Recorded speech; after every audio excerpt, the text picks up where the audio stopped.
पहला अफेयर, इंतज़ार। मोहब्बत इंद्रधनुष की तरह कायनात की एक किनारे से दूसरे किनारे तक फैली हुई है और इसके दोनों सिरे दर्द के अथाह समुंदर में डूबे हुए हैं। लेकिन फिर भी जो इस दर्द को गले लगा लेता है उसे इसी में सुकून मिलता है। बस मुझे भी इसका एहसास उस वक्त हुआ जब उसकी मासूम आँखें और मुस्कुराते होठों को मैंने देखा।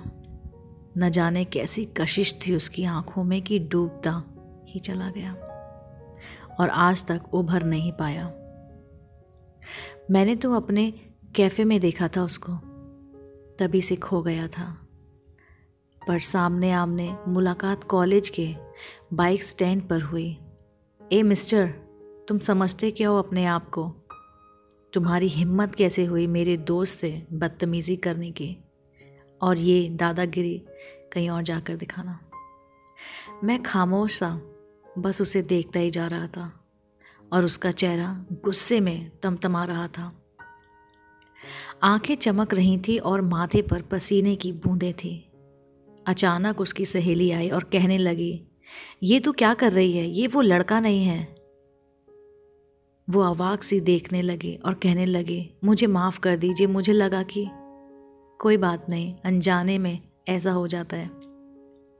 मेरी बात सुनकर वो तेजी से वहाँ से चली गई, लेकिन मैं बुत बनकर वहीं खड़ा रहा जब तक कि मेरे दोस्तों ने आकर मुझे चौंकाया नहीं। फिर तो बस आते जाते मुलाकात होने लगी।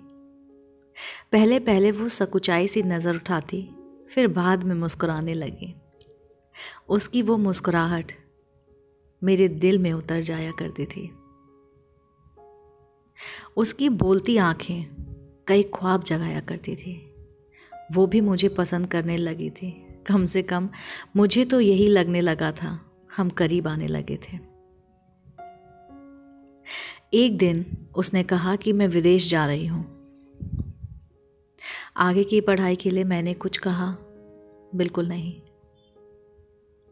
अगले दिन फिर उसने कहा, मैंने कहा कि ठीक है। वो कहने लगी, कुछ कहोगे नहीं या कुछ पूछोगे नहीं? मैंने कहा, तू मुझसे इतनी दूर बढ़ने का शौक़ पूरा कर। मैंने उससे कहा, तू मुझसे दूरी बढ़ाने का शौक़ पूरा कर। मेरी भी ज़िद है कि तुझे हर दुआ में मांगूंगा। वो देखती रह गई। 5 साल में शायद बहुत कुछ हो जाता है, लेकिन मेरा प्यार उसके प्रति बढ़ता ही चला गया।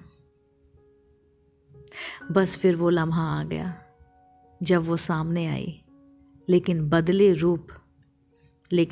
हुए रूप में उसके साथ उसका हमसफ़र था और उसके चेहरे की खुशी देखकर मैं मुस्कुरा दिया।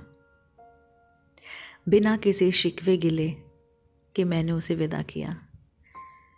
मेरा पहला प्यार अधूरा रह गया। बस उम्र भर का इंतज़ार दे गया। मैं अब भी उसके लिए खुशियों की दुआ मांगता हूँ, क्योंकि प्यार का अर्थ स्वार्थी होना नहीं, प्यार का मतलब समर्पण और त्याग भी होता है। दोस्तों, अगर आपको ये मेरी कहानी पसंद आई तो मुझे कमेंट सेक्शन में बताइए।